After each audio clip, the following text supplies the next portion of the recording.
Hello. Fingers crossed. Not on. Mute. Am I muted? I hope I'm not muted. Sorry about that for yesterday. Oh, I smudged lipstick all on my face. I've literally just finished my dinner. Today got away with me a bit. I've got somehow this week has turned into an absolute manic one. I thought it was going to be relatively quiet. But no, I hope you're all right. How is everybody? Everybody's saying hi to each other. Somebody says I'm going to live a short life. Why am I living a short life? I don't know. I'm not sure. But anyway, I hope I don't. I mean, I don't want it to be too long, but, you know, I'd like it to be pretty decent. How's your week been? Oh, thanks. I've just been recording something for Radio 4, but there was like a live audience watching, so I made an effort. Look, I've even smeared all over my face. Because I said I'm middle-aged. I'm 34. That's middle-aged, isn't it? Isn't that what you'd call middle-aged, like mid-30s to 50s? I don't know. But anyway, yeah, sparkly. I've just inhaled some Telly in time to come and do this. So there might be some burps in today's chapter, which is exciting. Everybody says no, middle-aged. What's middle-aged then? Is middle-aged more like 40s, 50s? 34 is not middle-aged. That's a big window. Well, yeah, isn't it? I don't know. I thought 20s is it? What's 30s then? Are we still young in our 30s? 50 to 60 is middle-aged. Oh, crikey. Oh, all right. Okay, fair enough. I've always thought, 30s, you're sort of happy, aren't you? All right. Well, I'm still a youth then. I am the youth of today. Fine. I'm really paranoid that I've got bits of pesto stuck in my teeth. I like my 30s. I agree, Chris. This is pandemic and career collapse aside, this is, I think, the happiest. I definitely get older as I get happier. I definitely get slightly more content with it, with myself. If people were, like, oh, would you like to go back to being 18? I'd be like, absolutely not. No, thank you. I'm very happy in my 30s. It's getting better. Now, chapter.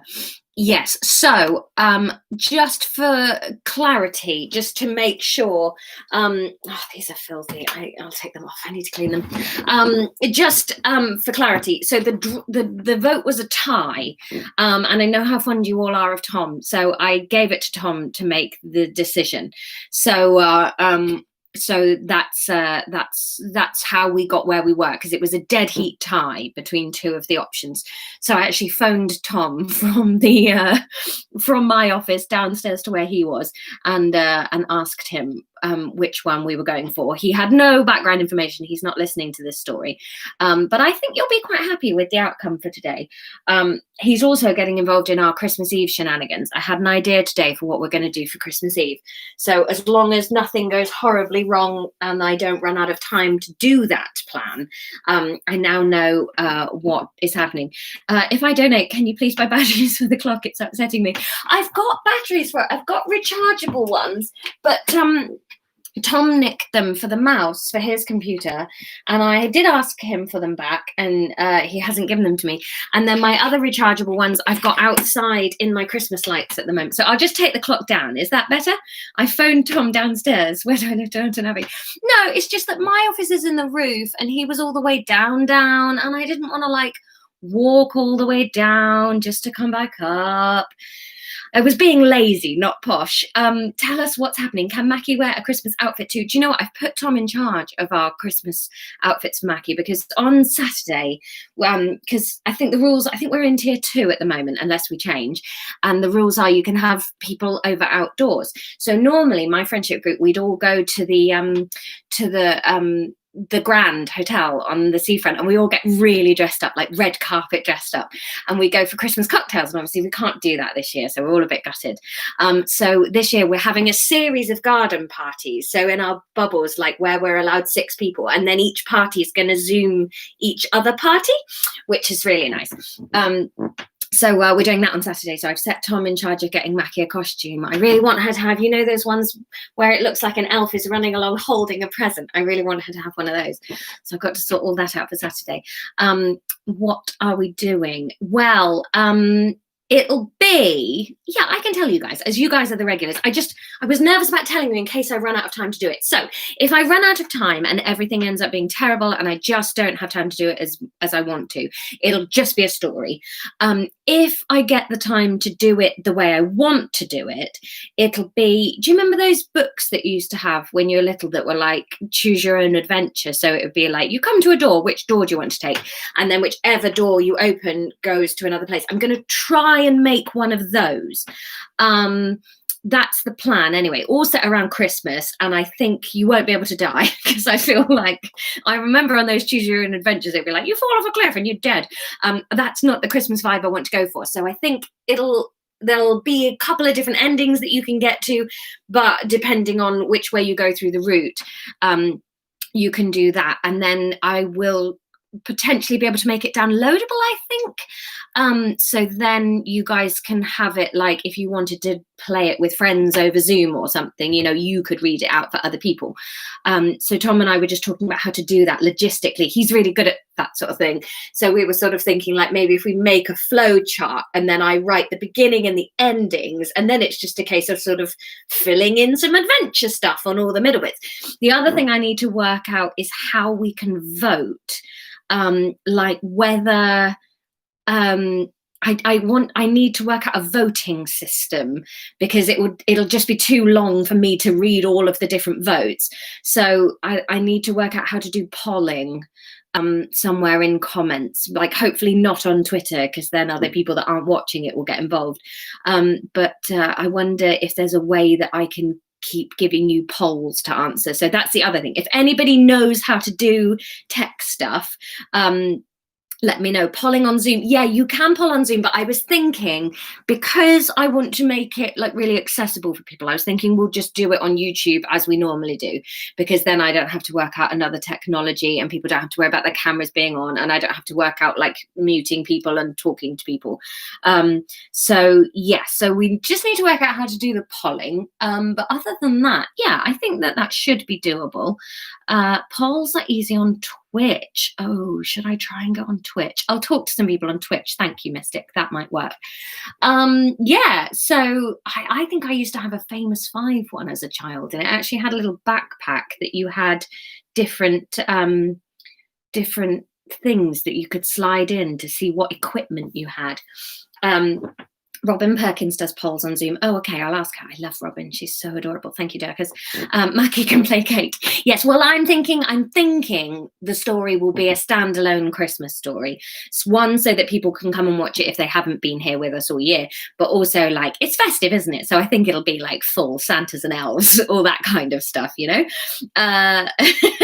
Talk to Dave. I will talk to Dave. I need to talk to him about my website as well. Right, we should do a chapter. We could choose do a chapter, shouldn't we? Chapter 19 is where we're up to.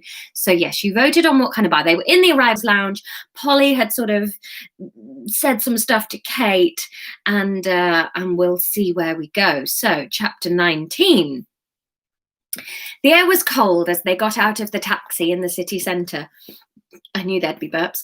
Somehow Amsterdam looked exactly as Kate had hoped it would, and she was so excited to be seeing different architecture, a different place. She tried to think about the last time she had been away, been anywhere that wasn't home, work, or the familiar town centre of home. Did going out in the boat with Graham count? Kate shivered. Probably not. That was terrible, and the view was just water. Why didn't she travel more? Why didn't she do anything more? Kate dumped her bag on the twin bed Polly had assigned her. She noticed in a moment that made her heart inflate that Polly had let her have the bed by the radiator because she knew how cold Kate got at night. How did her sister's brain have the capacity to think about so many people all at once? No wonder she could be a bit blunt or snappy sometimes. She had so much stuff floating about in there. Kate's brain was all a bit vaguer and looser. But had it always been, or had she just stopped using it? God, this trip was more reflective than she'd hoped. Come on, let's get a bit dolled up, she said suddenly to Polly, trying to divert her thoughts from wandering down Magdalen lanes. Dolled up? Us? Polly said in astonishment, and then looked down at her open case on the bed. I don't know if I have anything particularly. Just do the best you can. said Kate. I'm going to shower. She stood under the steaming water and washed her hair through. Then she dried it with a hairdryer, something she hadn't bothered to do in about a decade. It would dry on its own, she usually figured, so why waste 20 minutes doing it?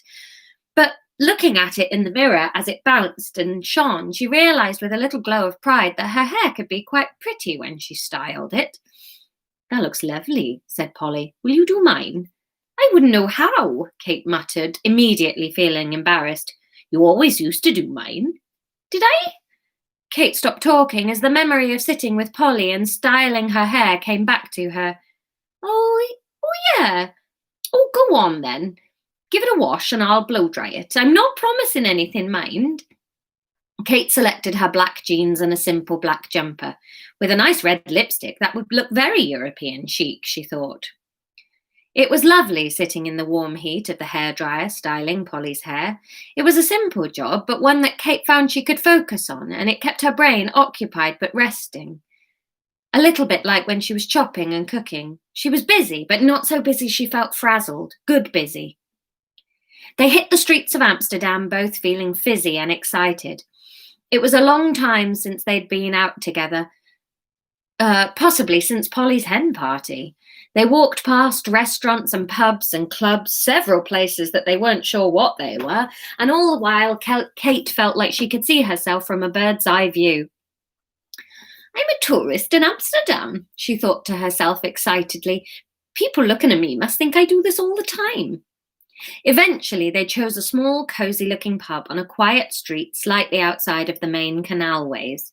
They were drawn to it for the lack of shamrocks drawn on chalkboards outside, no mention of a fry-up for €4 in the morning, and not a flickering red light promising dancing anywhere in the building.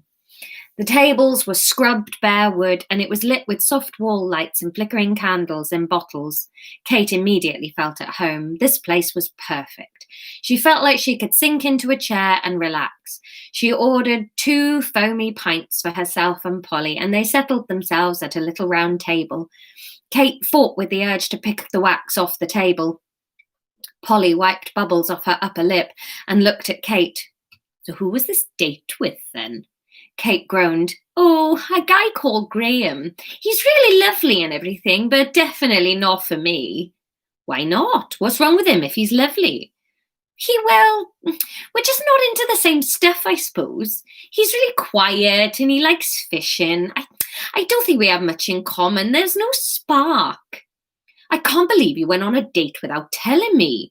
There was a grin in Polly's eye. Do you date a lot? No! Kate's eyes flashed wide. No, this was the first date I've been on in forever. How did you meet him?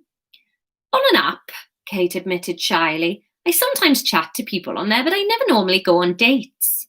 So what was different about Graham? Honestly, Polly nodded eagerly, taking another sip of beer. He had a boat, and I thought he meant like a yacht-type boat, and I got all carried away thinking about boating, etc. But then when I got there, it wasn't that kind of boat at all. It was this little wooden dinghy thing. Oh my God, it was awful. Polly was giggling away at Kate's retelling, and Kate found herself laughing too. Poor Graham. She hoped he wouldn't mind them laughing. They weren't laughing at him anyway. They were laughing at her misunderstanding of it all. To be honest, I'm just relieved you went on a date. I was starting to think you might be turning into a hermit, like. I thought maybe you just weren't ever going to show an interest in meeting someone or having a family. Well, not at all. Oh my God, I'd give anything to have a family and be surrounded by people all the time, said Kate, enjoying how free she felt to admit all this to her sister. Really? Well, how come you haven't really dated anyone yet? I didn't think you were bothered. I don't know. And Kate truly didn't. I think that might be partly what made me go out with Graham.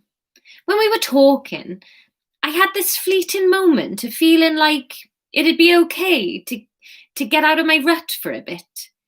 He was talking about having a boat and all the things he liked to do at weekends on it, and it just sounded so great. And I was thinking, oh, I wish I could do that. And I thought, well, I can.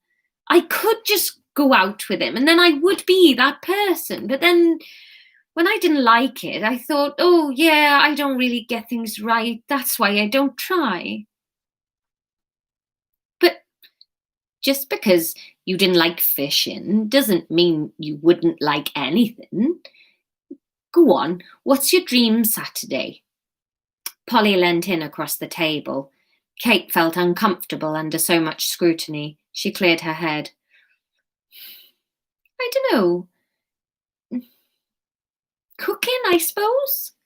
Oh, you are a good cook. Oh my God, that salmon lasagna. I think Ryan loves it more than he loves me. Kate laughed. I'd love to work in a restaurant. Polly grabbed a napkin and fished a pen out of her bag. Okay, that's the first thing on the list then. We're going to get you a job in a restaurant. How do we start?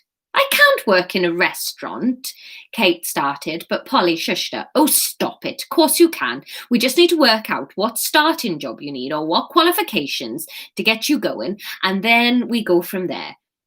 Why couldn't you do it? And those of you saying salmon lasagna, yes, I make a delicious smoked salmon lasagna. It's a Tom Kitchen recipe, smoked salmon and leek lasagna, and it's absolutely great. Try it, Lady Frag.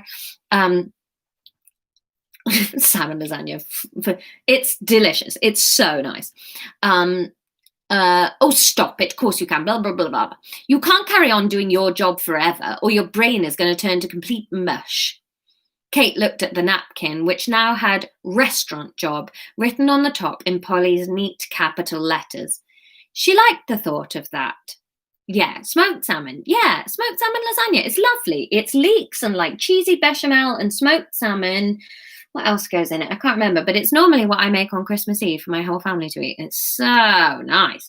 I think it's Tom Kitchen. If I remember to, I'll put the link in the thing. Blah, blah, blah, blah, blah. Looked at the napkin, which now had restaurant job written on the top in Polly's neat capital letters. She liked the thought of that. Not owning her own restaurant, she didn't want to do all the complicated business running bit, but the thought of going in and then just being so busy chopping and cooking and focusing on textures and smells that she could only concentrate on and being so busy chopping and cooking and focusing on textures and smells that she could only concentrate on that until her shift was over. That sounded like perfection. Maybe she'd get paired up with another more flamboyant chef and they'd be the one to go out and get all the handshakes and she could stay in the kitchen. But every now and again there'd be a secret article about how she was the fire beneath it all, tucked away in the kitchen. She shook the daydream away and looked back to the words on the napkin. It was a daydream, but a genuine job in a restaurant didn't have to be. So when I get back, I could apply for some starter jobs in kitchens and see what they say, she said nervously. Maybe have a look at what classes I could take to get some basic qualifications. That would help, I think. Polly beamed at her. Kate, I think it'd do you the world of good. You're amazing when you put your mind to things. I think you've just forgotten how to put yourself out there. Yeah, okay then. Kate grabbed another napkin. What about you then? What are we saying to Ryan? Polly swallowed. I don't want another baby. Kate wrote, happy as we are, at the top of the napkin. Polly smiled. Exactly, she said. That's it. I've got to tell him I'm happy as we are, not that I'm not happy, and that's why not. And he will understand that, honestly, Paul. If it hadn't been for my stupid meddling, he'd never have told you, because I really think he knew that you felt like this. He knows deep down he probably doesn't want to do it either. You were never supposed to know. So, all right, so what's all the things that you and he can do with the kids if you're not glued to a pushchair with your nipple in a kid's mouth? Polly laughed. I'll have a think at the bar. Same again? Kate nodded, and Polly made her way to order them more drinks. When she got back and sat down, they filled each of their napkins with plans and ideas and things they wanted to do, but just hadn't. Several beers in, with a fuzzy head, Kate looked up at Polly. I'm sorry, she said. What for? Well, no, what for? Polly said, smiling kindly at her sister. Kate indicated the napkin full of Polly's dreams and intentions. I never realised how much you needed a parent too. So there you go. They went to a tavern. It narrowly missed out on a cocktail bar, which, had they gone to a cocktail bar, what was going to happen? If they'd gone to the cocktail bar, Polly was going to realise that cocktails are quite nice, but that they're not so nice that she prefers them to babies. And she was going to say yes to having another baby. What? Then she wanted to be a mum, so she was going to do it. And Kate was going to look around at the sort of cocktail bar and be like, this place is great, it would be a lovely restaurant. And then Polly was going to say, why don't you move in with us while you save up to sort of start working in a restaurant. So you did pick the option where she got a decent job. Yes, there were other options, but she would have met a man if they'd gone clubbing. But no, they have been to a tavern and they've had a good sisterly connection kind of an evening. Polly doesn't want another job. Kate is going to try and get a starter job in a restaurant. Now, who gives her a job is your next question for tomorrow night. What restaurant does Kate get a job in? 1, a fish and chip shop. 2, a posh restaurant. 3, a country pub. Or 4, an Indian restaurant. So a fish and chip shop, a posh restaurant, a country pub, or an Indian restaurant. Which one? Polly was going to have a 5th child in Kate. Well, I was thinking like Kate moving in would help with the babysitting while Polly was being pregnant and stuff. It was going to be very helpful and probably dreadful. So those are your options. Which one of those? Have a vote, and I will see you same time tomorrow night. Please like and subscribe, all that stuff, if you're watching in the quiet zone. And I'll see you tomorrow. Take care of yourselves. Bye.